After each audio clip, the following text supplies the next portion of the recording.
নমস্কার বন্ধুরা, কৃষ্ণের রান্নাঘরে সবাইকে স্বাগত জানাই।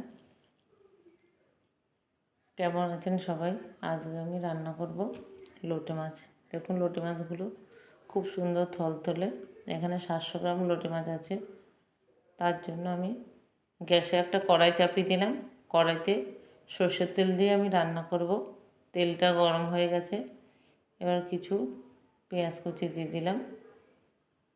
পেঁয়াজ কুচিটা ভালো করে একটু নেড়ে চেড়ে নিলাম। একটু রসুনকে থেতো করে নিয়েছি, একটু রসুন দিয়ে দিলাম। এটাকে আবার 2 মিনিটের মতো নেড়ে নেব।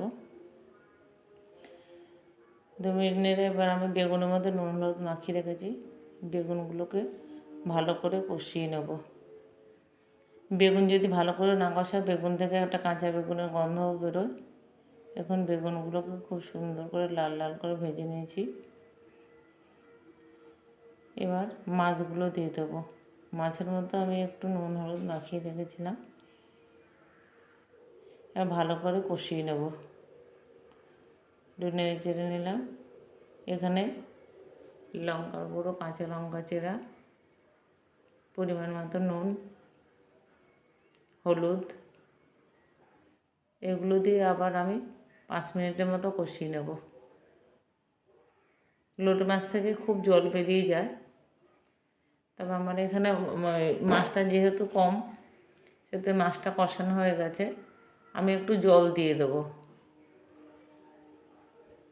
একটু জল দিয়ে দিলাম, অল্প করে একটু জল দিয়ে এবার একটা ঢাকনা দিয়ে ঢেকে আমি 5 মিনিট রান্না করে নেব।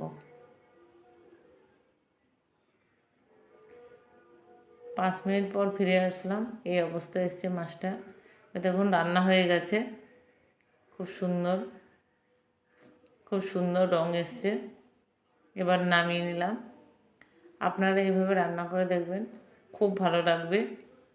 ইউটিউব থেকে দেখলে ইউটিউবে চ্যানেলের নাম কৃষ্ণা রান্নাঘর। ইউটিউব চ্যানেলটিকে সাবস্ক্রাইব করে নেবেন, তাহলে সব ভিডিওগুলো সবার আগে আপনাদের কাছে পৌঁছে যাবে। আর ফেসবুক থেকে দেখলে একটা লাইক করবেন, কমেন্ট করবেন এবং শেয়ার করে দেবেন। আপনারা সবাই ভালো থাকবেন, সুস্থ থাকবেন। আপনাদের সঙ্গে দেখা হবে আবার পরের কোনো ভিডিও নিয়ে। আমার পুরো রান্নাটা দেখার জন্য অনেক অনেক ধন্যবাদ।